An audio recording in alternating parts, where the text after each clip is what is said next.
أعوذ بالله من الشيطان الرجيم. بسم الله الرحمن الرحيم. فإذا قضيتم مناسككم فاذكروا الله كذكركم آباءكم أو أشد ذكرا. فمن الناس من يقول ربنا آتنا في الدنيا وما له في الآخرة من خلاق.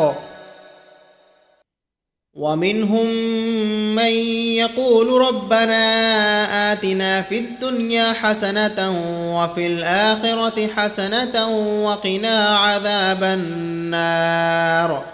أولئك لهم نصيب مما كسبوا والله سريع الحساب. واذكروا الله في أيام معدودات. فمن تعجل في يومين فلا إثم عليه ومن تأخر فلا إثم عليه لمن اتقى. واتقوا الله واعلموا أنكم إليه تحشرون. ومن الناس من يعجبك قوله في الحياة الدنيا ويشهد الله على ما في قلبه وهو ألد الخصام. وإذا تولى سعى في الأرض ليفسد فيها ويهلك الحرث والنسل والله لا يحب الفساد. وإذا قيل له اتق الله أخذته العزة بالإثم فحسبه جهنم ولبئس المهاد. ومن الناس من يشري نفسه ابتغاء مرضات الله والله رؤوف بالعباد. يا أيها الذين آمنوا ادخلوا في السلم كافة ولا تتبعوا خطوات الشيطان إنه لكم عدو مبين.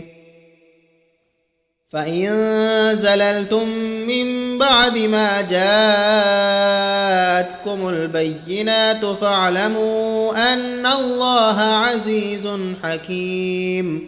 هل ينظرون إلا أن يأتيهم الله في ظلل من الغمام والملائكة وقضي الأمر وإلى الله ترجع الأمور.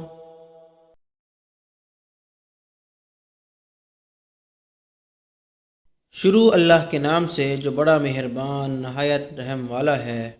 پھر جب حج کے تمام ارکان پورے کر چکو تو مینا میں اللہ کو یاد کرو جس طرح اپنے باپ دادا کو یاد کیا کرتے تھے بلکہ اس سے بھی زیادہ۔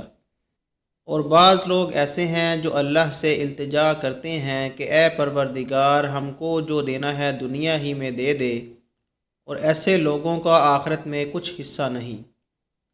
اور کوئی یوں کہتا ہے کہ اے ہمارے رب ہمیں دنیا میں بھلائی عطا فرما اور ہمیں آخرت میں بھی بھلائی عطا فرما اور ہمیں دوزخ کے عذاب سے بچا۔ ان لوگوں کے لیے ان کے کمائے ہوئے اعمال سے حصہ ہے اور اللہ جلد حساب کرنے والا ہے۔ اور قیام مینا کے دنوں میں جو گنتی کے دن ہیں اللہ کو یاد کرو۔ اگر کوئی جلدی کرے اور 2 ہی دن میں چل دے تو اس پر بھی کچھ گناہ نہیں، اور جو بات تک ٹھہرا رہے اس پر بھی کچھ گناہ نہیں۔ یہ باتیں اس شخص کے لیے ہیں جو اللہ سے ڈرے، اور تم لوگ اللہ سے ڈرتے رہو اور جان رکھو کہ تم سب اس کے پاس جمع کیے جاؤ گے۔ اور لوگوں میں سے کوئی وہ ہے کہ دنیا کی زندگی میں اس کی بات تمہیں بہت اچھی لگتی ہے اور وہ اپنے دل کی بات پر اللہ کو گواہ بناتا ہے، حالانکہ وہ سب سے زیادہ جھگڑا کرنے والا ہے۔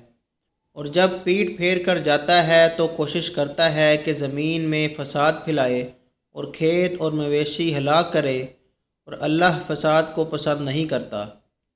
اور جب اس سے کہا جاتا ہے کہ اللہ سے خوف کر تو غرور اس کو گناہ میں پھنسا دیتا ہے، تو اس کو جہنم کافی ہے اور وہ بہت برا ٹھکانہ ہے۔ اور کوئی شخص ایسا ہے کہ اللہ کی خوشنودی حاصل کرنے کے لیے اپنی جان بیچ ڈالتا ہے، اور اللہ بندوں پر بہت مہربان ہے۔ اے مومنو، اسلام میں پورے کے پورے داخل ہو جاؤ اور شیطان کے پیچھے نہ چلو، وہ تو تمہارا کھلا دشمن ہے۔ پھر اگر تم احکام روشن پہنچ جانے کے بعد لڑکھڑا جاؤ تو جان رکھو کہ اللہ غالب ہے، حکمت والا ہے۔